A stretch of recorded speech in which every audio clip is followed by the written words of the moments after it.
Joined by Nicholas Paleolog of Blue Jays today. Nick, Toronto Blue Jays surpassed all expectations in 2025, improving by 20 wins and securing the American League Division title. They unfortunately came up just short in the World Series, but the front office has retooled over the offseason and spent whopping $337 million on payroll this offseason. Your thoughts on if the Jays are better, worse, or about the same heading into 2026, given the additions and subtractions from the roster? It's really tough to be better than where they were last year because they were effectively a couple outs away from being the best team in baseball. So it's tough for me to sit here and tell you 100% of the time that they are definitely going to be better. It's a better roster on paper. But even if they stayed at the same level, that's a pretty good level, pretty good caliber to be at. I mean, that was a great team that we watched last year.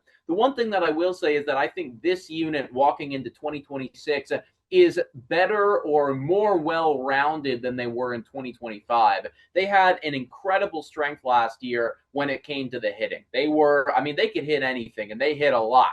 This year, they might have taken a little step back in the hitting, and no Bo Bichette, right? So there could be a little bit of a step back there. But what they've done is they've added to that pitching staff. They've added to that bullpen. So I think that they just have a multitude of ways of beating you in 2026, whereas in 2025, it was effectively one formula that they just kept on rolling out. But this year, I think that you could see any number of ways where they could come out and they could win a series. Now, it seemed last year that the Blue Jays were always trying to find arms. They didn't seem to have quite enough. We saw an 18-inning game in the World Series. We saw bullpen games. So in the offseason, they went out. They got Dylan Cease. They got Cody Ponce. They got Tyler Rogers for the bullpen. They've really restocked. They got Max Scherzer back.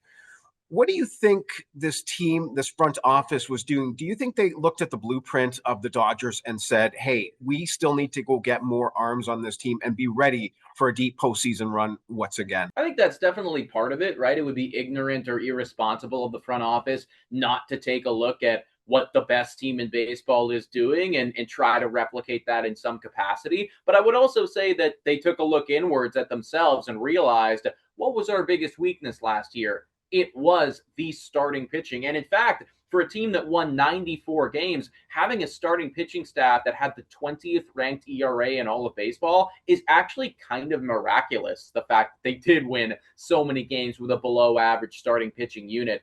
They added a bunch to it this offseason. Yes, they lost Chris Bassett, but bringing in a guy like Dylan Cease, that is a major addition. And do not sleep on Cody Ponce because he's looked phenomenal in spring training. So I think that they saw what the Dodgers are doing, but they also realized that if they truly want to maintain this window, then having a strong pitching unit is really important.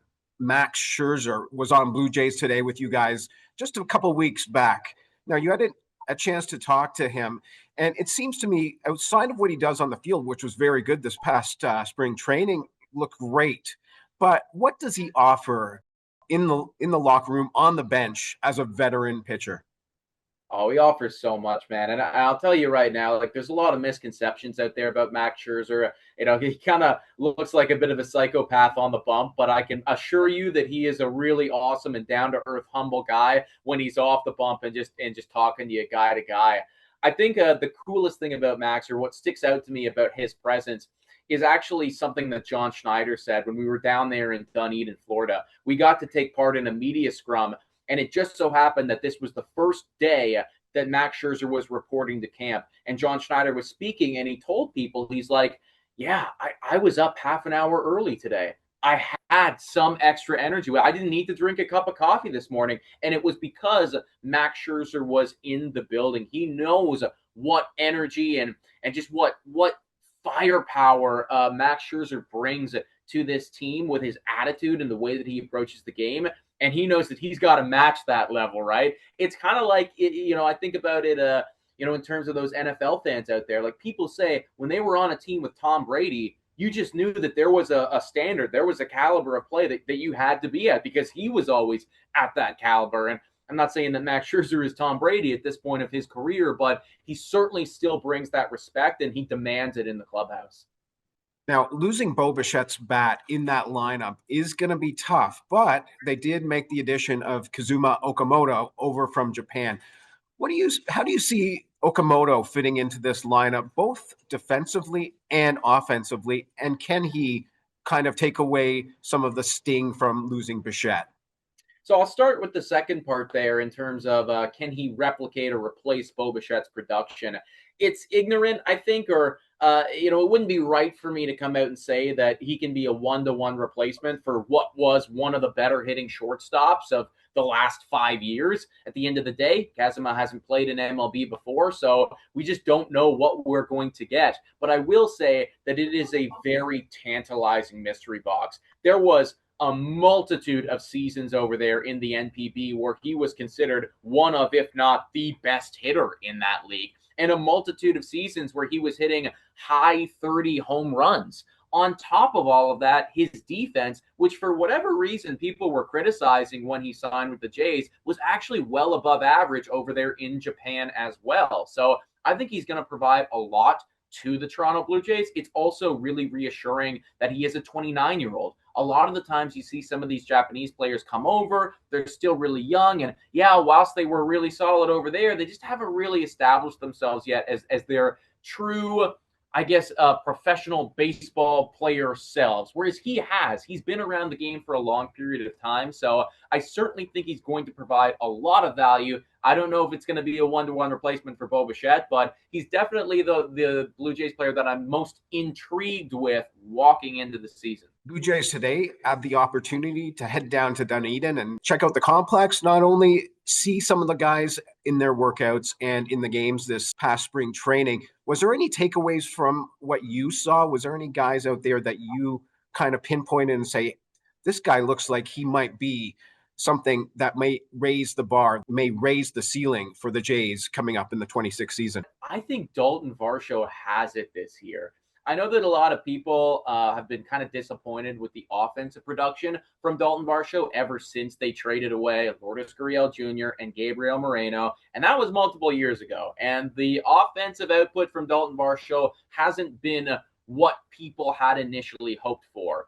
But last year, we saw a glimpse of that. He was on the field for about half of the time, and he was on pace for 40 home runs, and he looked awesome when he was on the field. Sadly, he wasn't fully healthy, but if he was, I truly believe that he was going to put up career numbers for himself. In spring training, he was the best hitter for the Toronto Blue Jays, and I understand that the stats don't mean a whole lot. Okay, the guy was hitting with 1,000 OPS off of AA guys. I get it. But all of the sabermetrics and the underlying numbers, the hard hit rate, the barrel rate, what he's swinging at, what he's not swinging at, all of those things looked awesome. So for me, I'm a lot higher on Dalton Varsho than I have been in the past after that trip to Florida. The big storyline last spring training was Vladimir Guerrero Jr. and his contract. And that deal, the record-setting $500 million deal that he signed with the Jays early in April, a lot of players have mentioned that kind of was like a springboard into their success in 25. He's also had some great success, obviously, in the postseason and at the World Baseball Classic. How do you see Vladdy's season playing out this year? Well, first things first, man. Can you imagine if we hadn't got that deal done?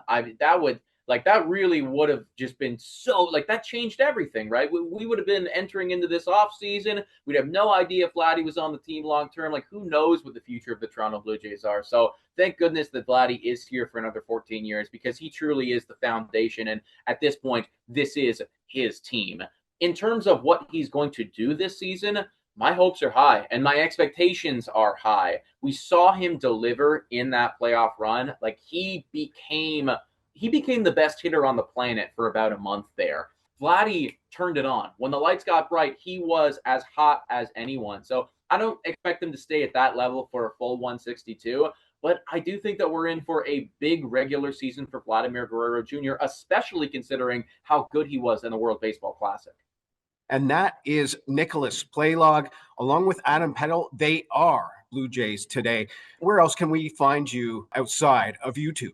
You can follow us on Instagram at Blue Jays Today Podcast. You can find us on TikTok of the same name, on all of the audio platforms, wherever you consume or listen to your podcasts. If you search up Blue Jays Today Podcast, we will pop up. Great. Thank you so much. Thank you so much.